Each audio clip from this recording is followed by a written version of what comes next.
History is like a wheel coming full circle as the theories keep circling, plus some guidance from Pastor Tom. It's all here on our 10th episode of Resurrection Revealed.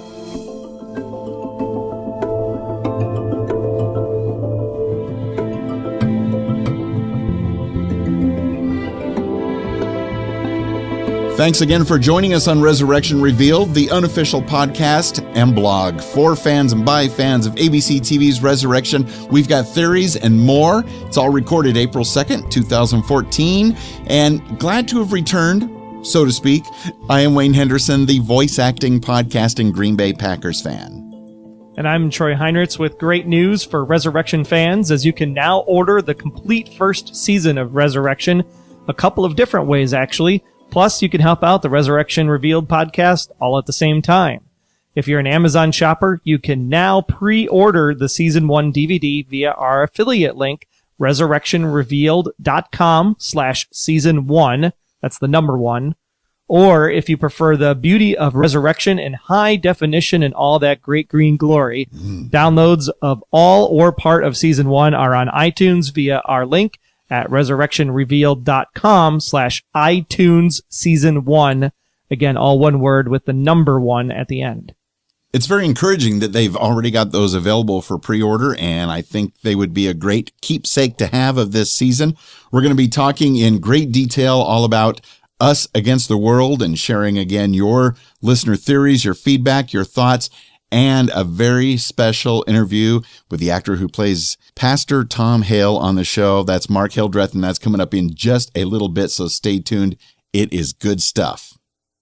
Speaking of Pastor Tom, big episode this week for him. Tom, Rachael, and we get to meet the wife as well. Really great dynamic between this love triangle and where it might go from here. Yes, and personally, I think some excellent acting on the parts of everybody involved in this. I wouldn't call it a love triangle, but there's definitely some issues there. Yeah, because you can't call it a love triangle if one of the people in the triangle doesn't even know the other one exists. True, very true. What a conundrum for a pastor to be in, right? Because even though, if you're a Christian, you have this understanding that man is, full of sin, right? Including pastors and clergy folk. And he has this basically withholding of information from his wife, their entire marriage, about this previous person. And the reason why he withholds this information is, of course, because he really, really, really loved Rachael. And because of that, is he kind of withholding love or affection or complete commitment to his wife? And what does that say about him as a pastor?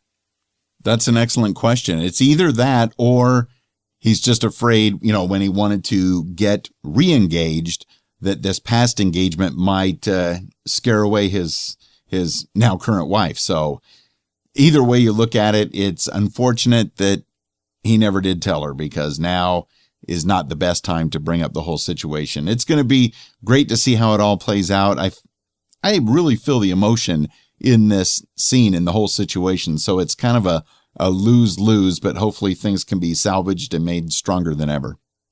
Well, another way to think of it, too, is if you consider what Pastor Tom's been through, right? He loses his best friend at 8 years old, and then he loses his fiancée. Maybe he was afraid of losing his wife by sharing this information, like she would leave him. And because of that, he's almost protecting himself by not divulging the information because he doesn't want to deal with a third loss. That's an excellent point. Now, if the river and the water in this river has something to do with all of these folks that are coming back, to make sure that he doesn't have any future loss, they might want to just cap off the river so we don't end up with this anymore. This is very true. They could rebuild the dam, or a second dam even, in case the other one breaks like they did back in the 1800s when it flooded downstream, when they were talking about that. But speaking of the river, Rachael, the big shock this week, I thought, was the fact that she said, did they all come back too, or did they all commit suicide? And I was like totally taken back by that comment, because she drove her car off the bridge. And the first thing that came to my mind was, okay, well, they didn't say specifically she drove off the bridge into the river, but we have to assume that she drove it into the river, because if the car drives off of a cliff or an embankment, or it's a bridge that goes over train tracks or something, the car would explode, right? So yes, the old body, I guess what they call it, old body. We can't really call it corpse, but the old body would be burned to death, right? So I guess the question becomes, will we see, like we did for Jacob, will we see Rachael look at some kind of remains, and those remains would kind of give us the clue as to whether or not they were preserved in water in the river, or if they were charred, and that would give us a clue as to if she actually died in the river, which keeps alive the river is bringing people back to life theory going. Agreed. That would put the final period at the end of that whole situation. I think it has to be that she drove into the river, and that the water has to have something to do with it. I just think it's implied. I thought what was most interesting about her question about did they all commit suicide? Did she already know? Did Pastor Tom tell her that others have come back as well? I'm trying to remember. Or is she just somehow know? Can she sense them the way that Jacob could sense that Caleb was nearby? I think she mentioned that Pastor Tom said, "You're not the first. There are others." Oh, okay. And then she said, "Did they die like me?" And it was like, whoa, floored, because if I read the book a while ago now, and I can't remember, but I thought there was a situation in the book where someone had committed suicide, and they were like the only family member that had not returned. So I think this was very telling that, even the suicidal type people can come back. So what does this really mean when you think about humanity and what we take, as part of our lives is what we should do as humans, and this, gift that we're given to be alive and take that into our own hands to commit suicide, she still gets to come back. So how do people feel about that? Will the other returned actually look at her differently because she took her own life? I think that's something they're definitely going to address, because that's a good twist on that. At the same time, the more that I think about it, what we discussed on our initial thoughts episode earlier in the week, the fact that it doesn't seem like any of the returned are sleeping, or at least not sleeping very much, in addition to the fact that they're all eating a lot. I wonder how that all ties into it. Is it the sleep deprivation that's changing their behavior, or is it just something that happens and they don't need as much sleep anymore? Did you think more on that as well? Well, I know that if I eat late at night, having snacks, watching Resurrection and the best of the shows on ABC, I don't sleep very well. Especially I don't go to sleep when I normally would go to based on my body clock if I eat before bed. So maybe the extra eating is what's causing their no sleep. Now, is that why I saw something from your wife that you were out at the front porch doing repair work at 3 a.m? Got to burn off that energy somehow from all the caffeine from those real sugar Mountain Dews and real sugar Coca-Colas. Well, when they say there's not enough hours in the day, this is one way to kind of work around that kind of. Absolutely. But the bigger question is that with sleep deprivation or even different nutritional changes in your body, does that change your chemistry? Right. When it comes to how you think and how you act? And are these people now acting differently? Even Lucille is starting to think, hey, this isn't the same Jacob as my Jacob, even though he had, the epileptic seizures before he died. But she's noticing something different. And then, of course, there was the conversation, I think it was Elaine and Maggie were talking about, well, Caleb never killed anybody before. And now, of course, he blows the guy away in the back of the truck during the robbery the second time. And, of course, killed the guy by use of his hammer. So I think it's funny that they think he's never killed before. I just have a feeling that if he's the type that would already have done a major bank robbery as well as owning that shotgun, I think it was, I just think something else, there may have been some other murderous activity. But either way, something is going on with Caleb right now. And I can't believe when he made that phone call and explained to Elaine, I got a real estate deal. I'm going to be gone for a while. Most normal people, their suspicious radar would be going haywire with that kind of phone call, especially after he's only been back to life for a few days. Now he's already got a real estate deal. She is gullible, but I understand she just wants her dad to be there. Well, plus she was bamboozled by him because he brought lunch to work. And she basically was like, oh, I'll take care of you. I'll take care of Ray, and that'll take care of you. So she's already kind of gotten that, wool over her eyes kind of, situation going on. So I think that's why she's like, oh, yeah, whatever, kind of makes sense. And the phone call. But what I thought was interesting of that phone call was the fact that Caleb a little bit actually seemed frustrated with the call. Like he didn't want to make the call. Like he's like, I can't, this is happening again. And he almost feels sorry for the situation. At least that's what the vibe I got, as he kind of was like, looked like he was going to throw the phone as he hung it up. I didn't pick up on that. That's cool. Might be very telling. I also wonder more. I can't stop thinking about Ray's comment that he thinks that Caleb and maybe the other returned are aliens. Any more clues from this episode that might support or dispel Ray's thoughts on the whole matter? I'm going to say dispel, because I think it's really great how the writers and the producers are using science fiction, UFO kind of stuff in the show to basically throw us off of that scent. Like when they were shining the flashlight in the window as Jacob's looking up at the stars. Oh, that got me. And I was like, oh, and there's the alien light that usually comes down. And, Yes. And then there's like, he screams and it's something out the window. And then of course it's just a flashlight. I was like, really good move. That was pretty funny.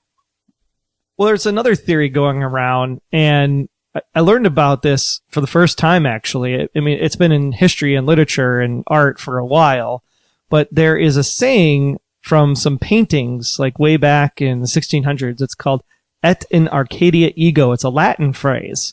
And the rough translation of this is basically, even in Arcadia, there am I. And this phrase is actually on two paintings by Nicolas Poussin, and they basically feature the fact that there's this shepherd standing by a tomb, and the I in this phrase is considered to be death. And Arcadia is really a rich, fertile valley in Greece at this time. And so Arcadia is considered to be like a utopia, or if you will, a Garden of Eden, where you basically could get away from the city life. You can live in a basically rural area. It's clean, and, you know, trees and fruit and all this other stuff, you know. But what I thought fascinating was the interpretation of the two paintings, because in the second painting, it's one of the shepherds standing by the tomb. His buddy is like, his shadow is outlined on the tomb. So the other shepherd actually starts drawing his outline on the tomb in like the dust. What? So it's almost like he's making a copy of his friend, right? He's like painting a portrait of his friend on the tomb.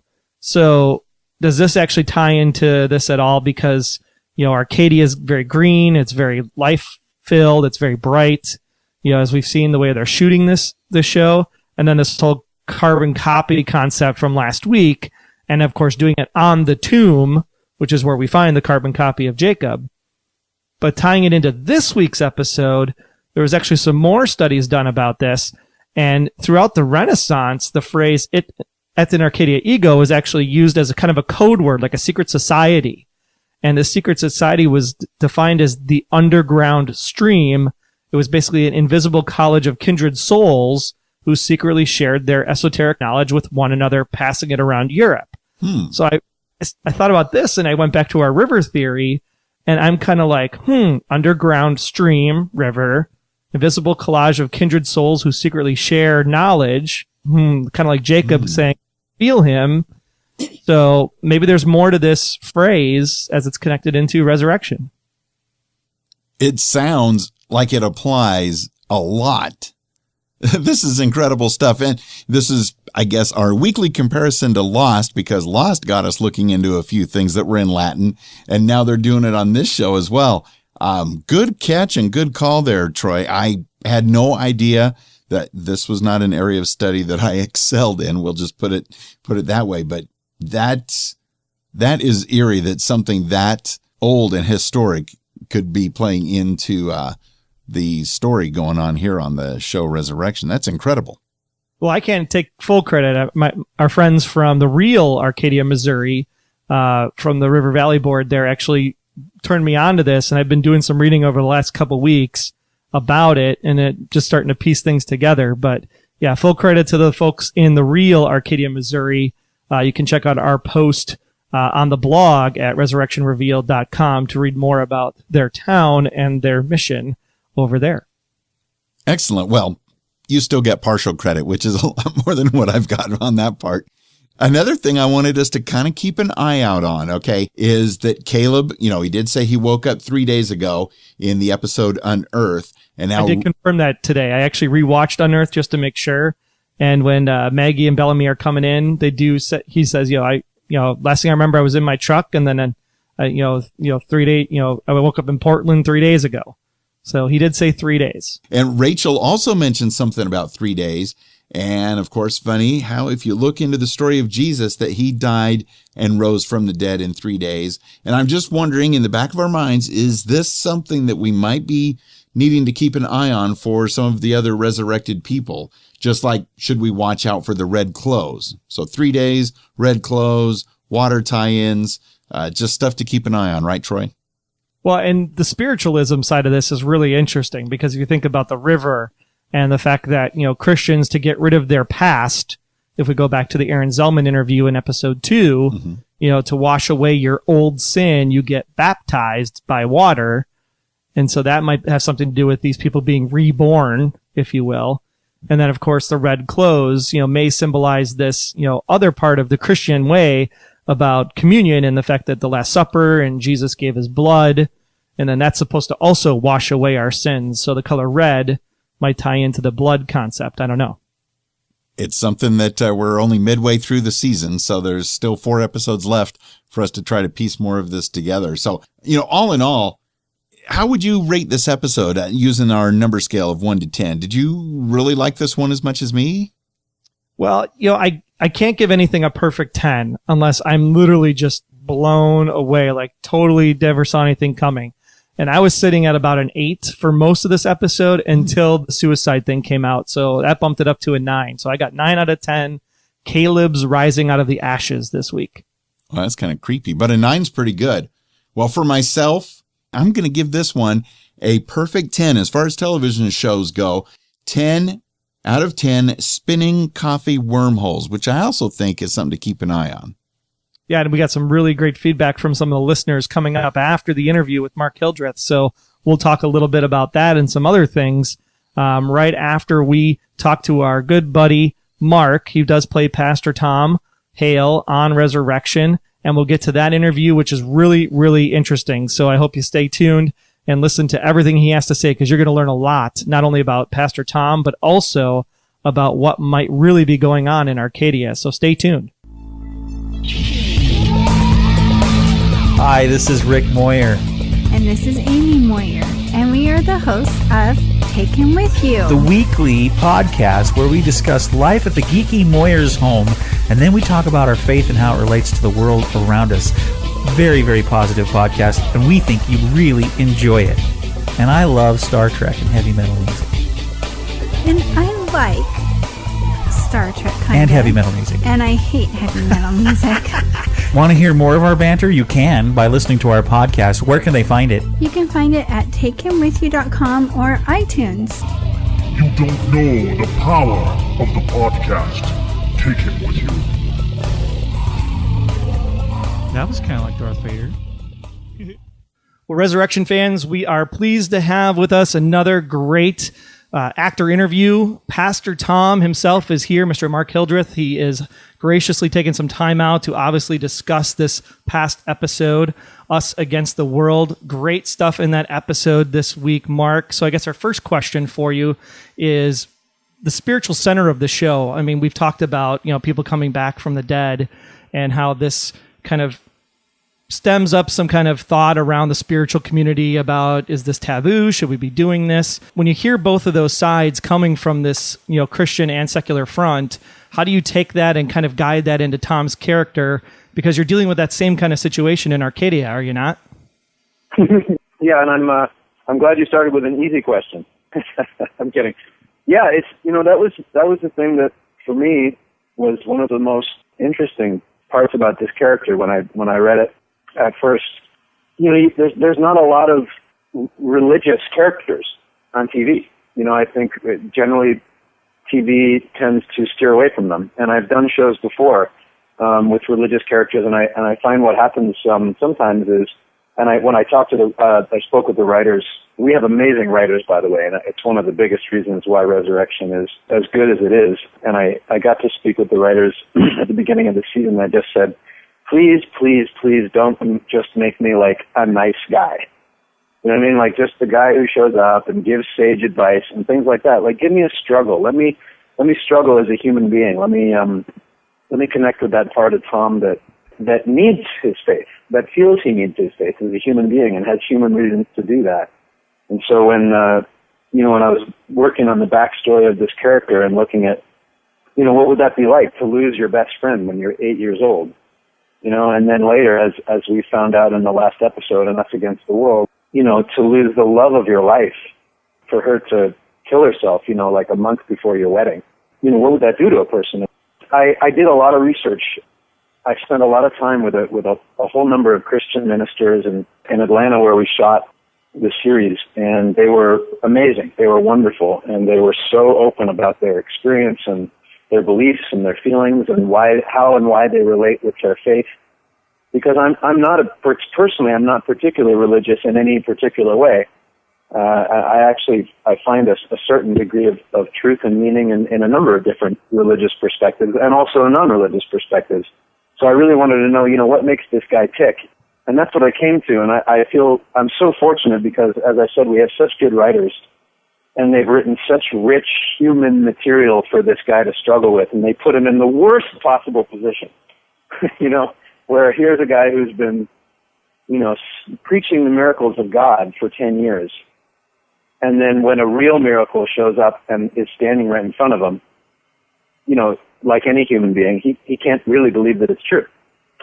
So Tom goes into a whole crisis of faith, and what makes it really challenging and what's going to be more and more challenging as the series goes on is that not only is he a man of faith, but he's a leader in the community. And so his decisions and his point of view have effects on all the people in this town. And there's some wonderful stuff coming up, in the later episodes where he really has to face all the different perspectives. And there's just like in real life, there's people, way out on the more fundamentalist side with respect to what's going on in the world of resurrection with people coming back from the dead. And then there's more moderate people, and there's all kinds of different perspectives. And Tom has to not only negotiate his role as a leader and his responsibility to these people that he's taken on as his congregation, as his flock, so to speak, but also deal with his own personal issues with, the love of his life who has now come back and what's it going to do to his marriage and dealing with, his long lost best friend, which I decided was the reason he became a pastor in the first place. Oh, okay. So you were saying, Mark, that you've been a pastor on the show for about 10 years. Rachel's been gone around 12 years. So you weren't really a pastor at the time of Rachel's passing. So you think maybe it was more the absence of Jacob that led you to go into that line of work on the show, or was Rachael an additional trigger that really pushed you into that line of work? Yeah, that's a really good question. That's something that I struggled with. It's one of the best parts of being an actor is being able to create a backstory and create a person. You're building a personality. You're building a character from the ground up. And my source material, the scripts are so rich that there was a lot of work that needed to be done of how did this guy get to where he's at. And I decided that actually that when Tom was little, and I imagined that him and Jacob were like attached at the hip, like best friends, like your best friend ever, like spend every day together. I decided that, I was at his house, he was at my house, we were playing in the backyard, we were down by the river. I imagined that I was there at that river many, many, many times with him, that he drowned in. Little kids, don't know anything about the world, really. You're just, everything's play and everything's fun, and then suddenly the fun is just gone.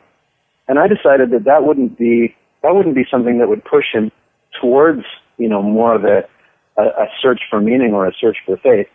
At that age, I think that would just shake you to your core. So that later, when he loses someone else, when he loses really the love of his life, he really has a drive to find meaning and has a lot of questions, and that he then went and found the answers to those questions for him in his faith. The beautiful thing about getting to play Tom is that the way that the character develops is his faith is shaken to the core. The very answers that he needed, you know, to really survive and like feel okay with in the face of these tragedies in his life, is shaken to the core when you know they come back, and now it's like, well, what did that all mean? You know, that I made those decisions. And it's a beautiful sort of an arc or a story to play with a character where they think they've found their heart. You know, they think they've found their answers, their truth. And then something happens that really shakes you, where it really makes you question everything you believe. And I think that's kind of thematically, you know, philosophically, that's the draw of Resurrection. That's what's great about Resurrection as a TV series, is it really takes you through that sort of experience of questioning. Like, what if you did have to question everything you believe? Because everyone can relate to that. You know, everybody's lost somebody. Everybody can relate to that, those really deep questions that we all have to face, you know, one way or another. And is that probably why he's so reluctant at first in that kind of pilot second episode to make bonds with Jacob? Because that original loss is really more, it's not him as the pastor kind of going, okay, what does this all mean? It's really more of the, I don't want to get attached again and have something ripped away again. Is that the reluctance there that we're seeing? Well, that's definitely the reluctance with Rachael. You know, there's an aspect of that for sure that I don't think he feels. I don't know that he knows if he has the strength or not to go through that. But yeah, absolutely. With Jacob too. I think with Jacob, he's the first one. So he's the first one to, you know, in the storyline to sort of return. To me, what I think happens for Tom and for a number of the characters is it really dredges up all of those, you know, scars, those emotional scars that, you know, we do our best, you know, to deal with the loss of people in our lives. And you sort of muddle through, I guess. Everybody's sort of doing their best to deal with those things when they happen. And, you know, I've had that happen in my life a couple of times. You know, you do your best to try to move on, but I don't know if that scar ever ultimately heals. You know, if you can really ever totally come to terms with, you know, life and death. So when Jacob comes back, it sort of opens the wounds again and shows you, you know, okay, there's more to work on here. There's more to deal with. There's more to look at. There's more to face. And emotionally, it's like, man, that's like a minefield. And it makes for the best drama, you know, it makes for the most interesting stuff to watch. You see someone go through and struggle with those kind of questions, you know? Oh, absolutely. And ever since the show premiered about a month ago, not just a shameless thing, but really Tom Hale has been my favorite character on Resurrection. So we're glad we finally get to talk to you about him, because it is a fascinating way that you have to look for the balance in all of the things going on there. And I do want to remind everybody listening that we are talking with Mark Hildreth, who plays Pastor Tom Hale on Resurrection. Now, you mentioned earlier, Mark, that you've played some religious characters on shows in the past, most notably Cardinal Pole on The Tudors. And so now you've got Catholicism and Protestant under your belt. How do you kind of apply this knowledge to your own views and how humans should maybe interact with each other, and how it relates to how maybe Arcadians should interact with each other? Yeah. I'm not sure how I ended up with this, but I seem to be getting the whole gamut of religious perspectives, which is, it's really wonderful, actually. And I hadn't been, in all honesty, I did go to church when I was little, or more of a Sunday school. And I don't think, you know, like any little kid, I don't think I really grasped, you know, exactly what was going on and what everyone was talking about. It was wonderful. I got to go back into one of the biggest Baptist churches in Atlanta when we were shooting the pilot, and I went to the Sunday service, which was wonderful. And you know, what the head pastor there was speaking about was really beautiful. And I started to reread the Bible. You know, I'm reading what Jesus is quoted as having said, and it's fantastic. You know, like the things that he said are beautiful and very moving and profound. And I know there's a lot of, you know, religious, you know, our arguments. There's a lot of dichotomy, you know, from a religious standpoint between religions and between people who are religious and not religious. You know, I went up and introduced myself to the head pastor after his service, and, you know, took him out for lunch, and he was wonderful. And a man named Doc Hollingsworth in Atlanta, answered all my questions and really was very helpful. And I got to, get a glimpse into, different points of view outside of my own. And I mean, to answer your question, I don't know if there's a way that people should be. I do think that, there's a lot of that around, people believing, or even myself, believing we should be this or we should be that. But my personal view on it is, I think to really uphold people and be the most humanitarian that you can be, it's important to look at things from many different points of view, especially the point of view that you believe is the wrong one. Maybe you think, this is how people should be, and I think it's important, really important, that we look at the opposite perspective. Okay, if I think people should be this way, what's the opposite of what I think? Because that's an equally valid point of view, even though it may not be a view that you espouse. And that's something that I tried to practice as I was working on this character. And one of the things that I really was excited about exploring with this character, because like I said, I don't have a particular religious bent, so I don't feel vested about proving that one religious point of view is better or more valid than another one. And I got to really get a glimpse into the lives of people who really, for whom this particular religious point of view is very important, that they find a lot of meaning in. But I'm equally as respectful, or I try to be equally as respectful to the point of view of, someone who's an atheist, or someone who's not a Christian, or for whatever their point of view is. And that is a much more, I think, challenging stance to take, to try to be inclusive and not exclusive of people's point of view, and to really try that on, and where it comes up against what you feel, has to be the truth or has to be right. And that's what I feel like is Tom's struggle. I play Tom as I guess in some ways, a sort of a moderate progressive pastor. And so he has to struggle with everybody in the whole spectrum of religious and non-religious points of view, and try to take everybody's point of view in and find a way of being together as human beings in a non-violent way. In my opinion, that seems to be like the bottom line with respect to how I interpret the Bible is, try to get along and don't hurt each other. Yeah, absolutely. I mean, that's what Jesus said, right? Love your neighbor as yourself. And if we can just do that, which it doesn't seem like the Arcadians are going to be doing here as we progress into the coming episode. I don't want to give anything away, but there's definitely some conflict coming down the road. Yeah, and we've already seen it, right, with you and Helen talking there in the church, and just how the church actually feels about your position as the pastor. I thought that scene with Veronica Cartwright was just absolutely fantastic, going back and forth. Thank you. Kind of with that same vein, a lot of people are asking the question, do we read Jason Mott's novel? Do we not read Jason Mott's novel based on where we are with the show? And of course, the pastor, former girlfriend concept is in that novel. Did you take any of your preparation from that at all? I actually purposely chose not to read Jason's book until after we finished the first season. And I want to say Jason's book is beautiful. It's like poetry. It was such a wonderful jumping off point for a television series, and really was, the impetus for this whole thing. And Jason is a wonderful writer and a wonderful man, and he came out and spent time with us and spent time with the cast, and he was so generous, and so he just wanted to help, and he was very flexible about, I wrote this book, and whatever that means to you guys, whatever you want to take from it, whatever works, go with it and run with it, and whatever doesn't work, don't worry about it. Make a great show.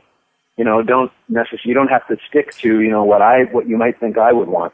He was really fantastic with us. The series uses the book as a jumping off point, but it's really not the same as the book. The book starts much, much farther in the future than we begin in the story on Resurrection. And yeah, there are definitely some similarities for my character and the pastor in the book. The pastor in the book is a very different person than my character. He's described as like a mountain of a man. I'm not exactly a mountain of a man. Maybe I'm a reasonably sized hill, but I wouldn't say I'm a mountain of a man.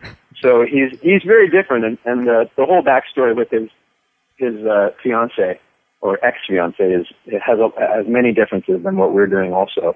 But I got to say, when I did, I wanted to create a world and a point of view and a tone with Resurrection that really lived on its own. So I chose to wait. And so when I finally got around to reading Jason's book, it was really wonderful to have gone through that journey and then see the characters through his eyes and see what he brought to them. And there's some similarities, but there's a lot of differences. But it's such a beautiful book, and I was so proud when I heard, even before the show came out, Jason's book was like on the #1 bestsellers list, and he's just such a wonderful guy. It's so great to see people like that who have success. When the good ones, break through it, I find that always really heartening. Absolutely. And I have not read the book myself just yet. I'm saving it till at least after this first season of Resurrection. Now, Mark, I wanted to switch gears just a little bit. You've, of course, done some other television. You were on ABC's V, but you also do a lot of voice acting work as well with like Voltron Force, Gundam Wing, and some video games. Which one do you find your passion more steered toward? I love them both. It's a little bit of a Sophie's choice. I mean, I've always been, I was lucky to get into voiceovers when I was little. When I was 10 years old, this fantastic voiceover director named Marcia Goodman, who's been, a family friend ever since then, gave me my first job in a cartoon doing a voiceover. And it's so much fun. I mean, it's not, I was classically trained. I studied in the theater and I studied Shakespeare and all those things. And I went to a great school. I went to the National Theatre School, which is in Canada, and is really a fantastic diamond in the rough up there. I worked with some of the best people in the world. I love the theater. The theater has something in it that is, unique because it's really, the actors are the ones responsible for telling the story, more so than any other medium. But I love voiceovers because it's just so much fun. And the whole point of it is to be fun. So, you can go to work, it's the only job where you can go to work in your pajamas.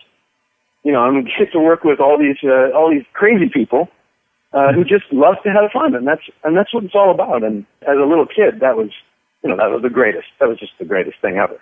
And I was lucky to work with some really fantastic voiceover actors early in my career, like Maurice LaMarche and Billy West and David Kay, and just these fantastic people. And over the years, I've done a lot of stuff in voiceover. I really enjoy it.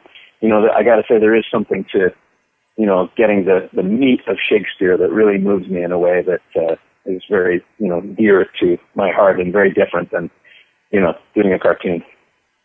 And then we've been doing kind of a rapid fire segment just to kind of see, a little bit more background on Tom's character and how we could go from there. Answer the question as, your response and then Tom's response. So favorite color? My favorite color is blue.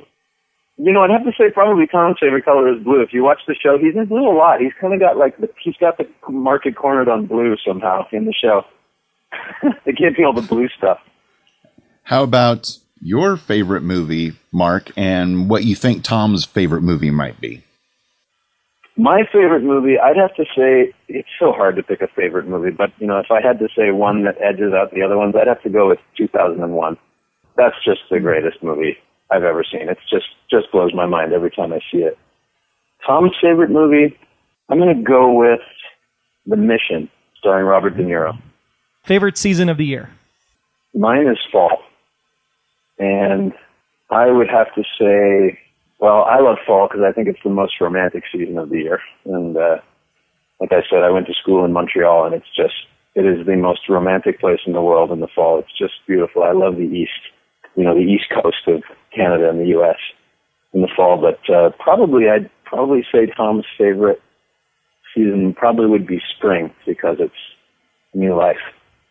Very well put. That ties into the show perfectly. And Mark, if you could have one person come back to life, who would it be? And do you have a question in mind that you might ask them? I'd have to say my grandparents on my mom's side, they were both born deaf, and I learned sign language when I was, very young, so that I could talk to them. And they were, I'd have to say, the most expressive people you'd ever meet. I think the funniest people I've ever known.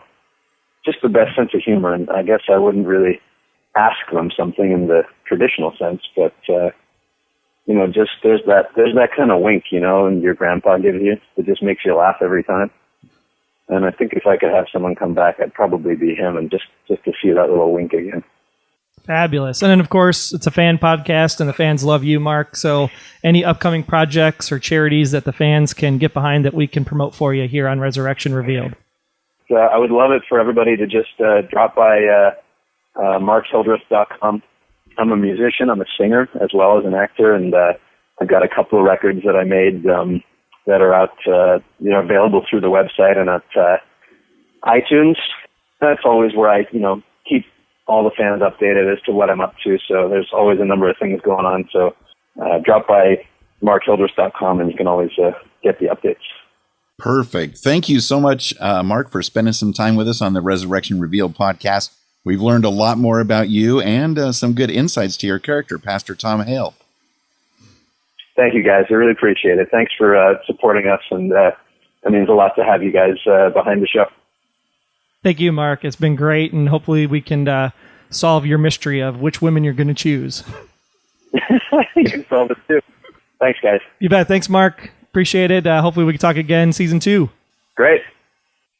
Well, that was certainly some really interesting information from Mark Hildreth. Again, awesome that he spent some time with us, the fans, to talk about Pastor Tom. And even a little bit about his faith. I mean, it was kind of fitting to actually play the Take Him With You promo before the interview as well at takehimwithyou.com. Getting a little spiritual tonight, I think. And I really like the fact that he was talking about how you have to take a look at, both sides of the equation, not just what you believe and what you think is the right thing, but, also take a look at it from the other side and just try to live harmoniously. And I'm really curious to see which Arcadians are with the returned and which Arcadians are not with the returned as the show moves forward. Yeah, it's bound to be a pretty close to 50-50 split if other television shows and their methods tie into it. But it was so great for Mark Hildreth to spend some time with us and learned a lot more about him, as well as maybe some insights into his character of Pastor Tom. So that was just awesome. I'm going to have to replay that myself, because all of the things he's involved with, and we'll have links again at the show notes here at resurrectionrevealed.com/Mark, which will have the link to his website, markhildreth.com, and his music. He's got a lot going on, and his website is sharp looking.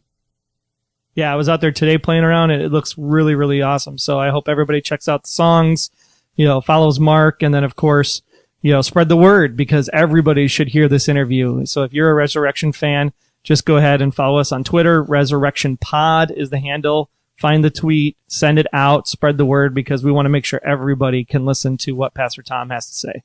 Absolutely. And speaking of listening, we got a first-time caller here on the listener voicemail line with an excellent theory. Check this. Hi, Wayne. Hi, Troy. This is Kathy Kelly calling in with a theory I have regarding us against the world. Caleb and Jacob are both having similar symptoms. They're eating a lot. They are having problems sleeping. And it struck me. I'm the mother of 2, and I remember when my children were younger, it always seemed that right before a growth spurt, a physical growth spurt, they had the same thing. Eating all the time and having trouble sleeping and irritability, that sort of thing. And I thought to myself, I wonder if this is some sort of indication that Caleb and Jacob are both heading toward some sort of growth spurt. If not physical, is it something spiritual? Is it toward some new revelation in terms of what they are, why they're there, or perhaps an increase in some power of some kind? And it just struck me that, okay, those symptoms are indicative of some sort of growth that is to come. Thanks so much for the show. I can't wait for the full show coming Wednesday for Us Against the World. Bye now. Kathy, thank you so much for recording that and sending that in. That's the first I've heard of that type of theory. That is fantastic. What do you think, Troy? I absolutely think something's growing, and it's going to be growing in the way of more resurrected people coming to Arcadia. And I think what we're doing here is just stocking up on calories for a really giant battle that's going to take place. Now, do you think whether it's a spiritual growth for the returned or maybe some sort of physical internal growth, do you think it's mostly just going to be happening with Caleb and Jacob, and they're kind of like in some way going to be the leaders of the returned? Yeah, I think each return is a little bit different. I think they all kind of play their own cards, but there are some people who are like, I don't know why I'm back.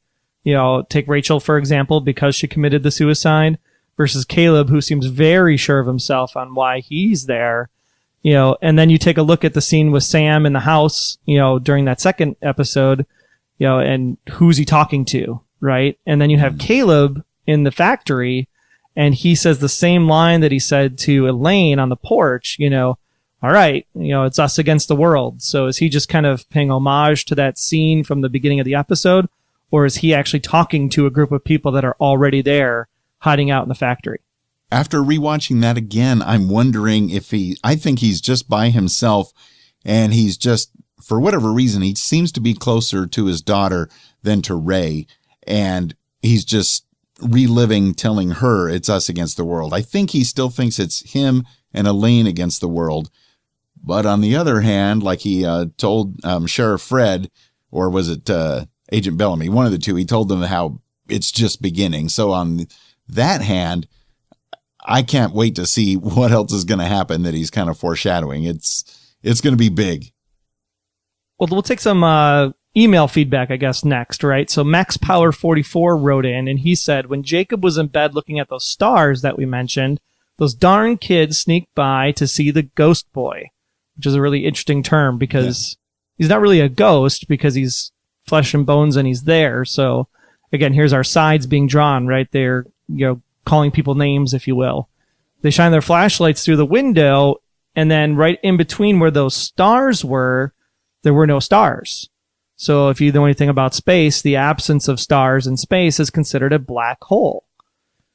And I got to thinking, I was like, I didn't catch that at first, but when you think about the swirling coffee scene, where it just keeps going around and going around, it's very dark in the middle until he pours the cream in, that looked like a black hole, obviously. And then, of course, there's that circular imagery then again, coming back from the commercial break in the doctor's office, where where Jacob's playing with the toy, and it's spinning around and around again, like no escape, right? So if you think about black holes, and it's the gravity well is pulling you into the black hole. So is it a symbolism of, you can't escape your past? You're going to always be doomed to repeat what you've already done, in the sense of Caleb with the bank robbery, and you can't get away from that, and you're getting sucked into what you've done before? Or is it truly everybody's going to get sucked into some kind of change, because we never know what is on the other side of a black hole because we can't survive the gravity, but it may be something utopian, like Arcadia. That's excellent. Thank you so much, Max Power 44, for sending that in. I didn't notice those other things. And of course, after reading through some of the emails and hearing the voicemails that came in, rewatching the episode, and I'm like, I can't believe I didn't see that the first time it came in. Hey guys, this is Jeff Gentry, X-Force 11, with some thoughts on Resurrection. Here's my thought on the people coming back. They're all people coming back that have unfinished business, that didn't have closure. So far, we haven't seen anybody who's come back who died of natural causes, at a quote-unquote normal time. Second thought about the red. I was thinking about the Avengers, where Black Widow talked about that she had red in her ledger that she wanted to get cleared out. These people have unfinished business. They have red in their ledger, things that they want to or need to correct, whether for good or for evil. So those are my thoughts. Enjoying the series. Glad it's going well, and hope it gets a second season. Thanks, guys. Keep up the good work. Bye. Red in the ledger. That is awesome. Thank you, Jeff Gentry. I can't believe I missed that. I feel absolutely, utterly stupid now. But that is a really, really good point. Caleb, I don't know, because Caleb, technically, I think he would have been considered dying of natural causes, right? He had a heart attack. Now, the heart attack may have been accelerated because of the situation with robbing the bank and digging up the holes and burying the money, because we did get that flashback that he started grabbing his arm while he was digging the holes I believe it was the second episode. And then, so he really didn't have the heart attack in the truck, or maybe he did, maybe he pulled away, but he started to have the heart attack as he was digging out the holes. But yeah, Jacob for sure died before his time. And then, of course, Rachael taking it into her own hands. So unfinished business, completely agree with that theory. And that I agree. You and Jeff, great stuff. Thanks again, Jeff, for calling in to 904-469-7469. This is why we love having the listeners involved, because the thoughts that you come up with and share with Troy and I here on the show add to it and just help give us a better picture of what might really be going on, don't you think? Absolutely. And because of that, we'll just keep going with it because it's so much fun stuff this week. Oh, yes. Our good friend Ray, not Ray on the show, a different Ray, our good friend Ray from Twitter, he writes in and says, well, as far as the show goes, we don't know who the us refers to. You could actually think of us as U.S. even, and maybe it's a country-to-country thing, if you think about it. That's my opinion, not Ray's. I believe that they are thousands of resurrected who will be isolated from the general population in a camp, like a camp maybe near or in Arcadia. Before Caleb was taken into custody, he seemed to be talking to somebody. I think that there were more resurrected in the building. Why didn't Fred and Martin search the building? It's just not like them to see who Sam may have been talking to, or at least walk around and figure out. It's basically the same kind of situation like we said about Sam talking to someone else inside the house, back in episode 2. Now, Jacob opens up some, like Caleb, I don't think Jacob's basic behavior has changed from his original life. In his original life, Jacob had epilepsy. It would have caused some negative reactions from other people in the town and the community in his life. But then in his resurrected life, he's still experiencing the same reaction from his dad and others. So he believes that this will cause him to be taken away. The resurrected don't seem to change from what they were in the past. Jacob's basically good. Caleb's basically bad. How will they convict Caleb? That's a really good question since, he's dead in the system. So, what do you run your fingerprints and DNA matches against? After all, they don't even know if he's human. So more people still thinking either clones or sci-fi related. And I think the resurrected are human and should be accountable for their behavior. Poor Tom's in a pickle now. His wife's upset with the past relationship with Rachael. We know how the church will react and still deeply cares about Rachael. So it's definitely more than a friendship. And I think that's going to be some rocky waters for him to navigate through because the church is already mad at him, from those scenes with Helen. He finishes up with, if the entire world is falling into turmoil, reacting to the resurrected, why is Caleb the only one in Arcadia who knows what's happening? Don't people in Arcadia watch the news? That's why Ray thinks that Gary Humphrey and his friends weren't just hunting there by the river when they came upon Maggie and Martin. They may be already looking for resurrected people to take out. And I agree with that one there. Definitely, Ray. Thanks for sending that in. That I think that Gary Humphrey knows at least a little something and wants to continue with his little posse or whatever he's got going on. So, and to find out that the guy that got killed with the hammer, that's his cousin, I really think that's going to put Gary Humphrey into high gear too. Absolutely.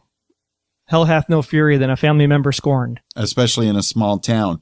And something that Ray alluded to near the beginning, if it turns out that there's going to be a large amount of the resurrected, that they might be put into an isolation camp outside of Arcadia, like we do on Under the Dome Radio, I think a giant dome over all these people would keep them concealed pretty well. Just saying. And again, is that for their protection because people are going to be coming after the resurrected? Or is that to protect us because they're coming after us at the end of the day? I know. That's the ultimate question because so far, it's almost 50-50. I think there's nothing to be afraid of from Jacob unless he has some hidden disease that is going to come get the rest of us from beyond.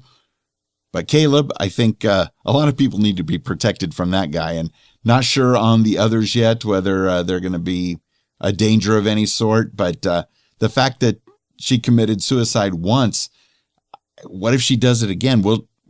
Would she be able to return again, Rachael? That's a really good question. I have no idea. And what were the circumstances for the suicide in the first place? Why did she drive herself off the bridge? What was so bad about her life that she wanted to kill herself? Oh, exactly. And she in her description of it, made it sound like it wasn't planned. She was just driving along, and all of a sudden she thought that it might be in a way out, which it never is. And now she's back and has to grapple with it a little further. So things are going to get a little complicated. There's no doubt about that. Hello, this is Neil from Bowie calling into Resurrection Revealed for Resurrection Episode 4, Us Against the World. One of the best lines in the show, I thought, was Sheriff saying, "You realize you two are finishing each other's sentences," and talking to Maggie and Agent Bellamy. So it looks like the two of them are getting a little close here. The sheriff is starting to trust the agent in this episode, as his theory that Caleb was the robber in the past and the murderer now appears to pay off. Rachael, we learned, also woke up 3 days ago. This was in a cornfield in Parrishville, New York. Google Maps gives it an 18-hour drive to Arcadia. I can't remember which Portland Caleb is supposed to have come from, but Portland, Maine is 21 hours away, while Portland, Oregon would be 32 hours away. It was 12 years since Rachael killed herself. She'd driven a car off the bridge, presumably into a river. Again, we have that water connection of that river. She hated herself for falling short of what she felt were Tom's expectations. Pastor Tom is married to Janine now, and who feels threatened by Rachel's return since Tom had never mentioned her before. Jacob can feel Caleb when they drive past his hiding place, and we're going to have to wait for another episode to see whether Caleb can feel Jacob or anyone can feel Rachael. Caleb's words at the end, "It's just beginning," indicates that he at least feels that more people are returning. There's some connection there.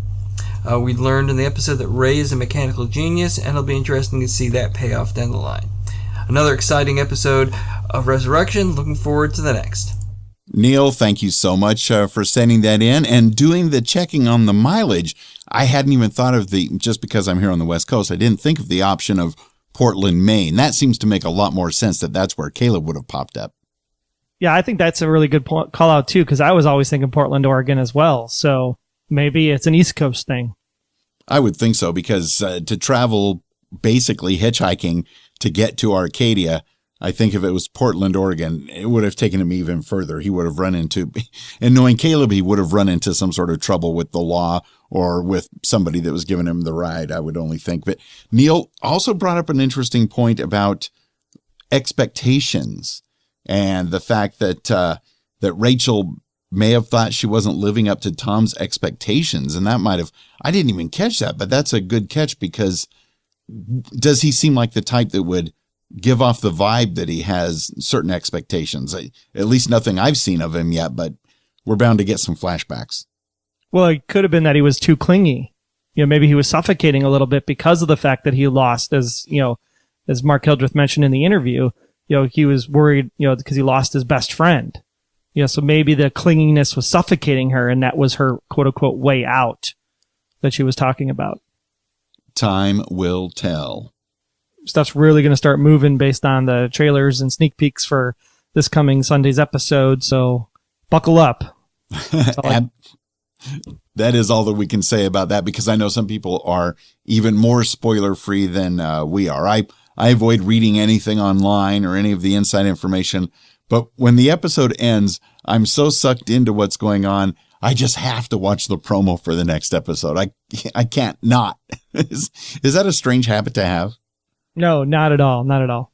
We want to send out special thanks before we wrap up this episode. All of our MP3 podcast files, they're hosted with a company called Libsyn. I've actually been using them since 2005, but I want to give them a special thank you, because Libsyn has their own official podcast called The Feed, and they played our Resurrection Revealed commercial promo this past week, sharing the love of this show and the way that we like to produce it, and sharing it with a bunch of other podcasters that listen to that. Yeah, we also want to thank Alan Joyce's Lost, Flight 815. It's our one Lost tie-in for tonight. They're great podcast. They kind of talk about the show as they watch it. They played our promo as well. So thanks, Alan Joyce. Keep up the good work. Absolutely. We greatly appreciate it. And if anybody else has a podcast or radio program and you want to play our promo, it's linked to on our website. Feel free to share that at will. Resurrection Revealed's not affiliated with ABC Television or Plan B. And being that we're a fan podcast, we do have some costs in keeping the website running, the feed of great episodes and interviews coming your way. So if you love what you're hearing from us, go ahead and head over to resurrectionrevealed.com/support. Maybe consider sending us a one-time donation or a monthly ongoing donation just to show how much you love Resurrection Revealed and you want to keep it rolling. And don't forget, every Sunday after the East Coast airing at 10:30 Eastern, 9:30 Central, 7:30 Pacific, we do have our live chat. We did have one of the actors join us this past week. You never know who's going to pop in, so make sure you head over to resurrectionrevealed.com/live 30 minutes after the show ends, and we'd love to see you all there. Until that time, I'm Troy. And I'm Wayne. We'll see you next time on Resurrection Revealed. Resurrection Revealed is a proud member of Noodle Mix Network. Get more of our award-winning and award-nominated podcasts to help you think, laugh, and succeed at noodle.mx, like our Welcome to Level 7 podcast, a fan podcast for the Agents of S.H.I.E.L.D. show on ABC, and also the Sci-Fi Show, a carefully blended look at science fiction and philosophy. Be sure to subscribe today. This and even more great content is waiting for you at noodle.mx.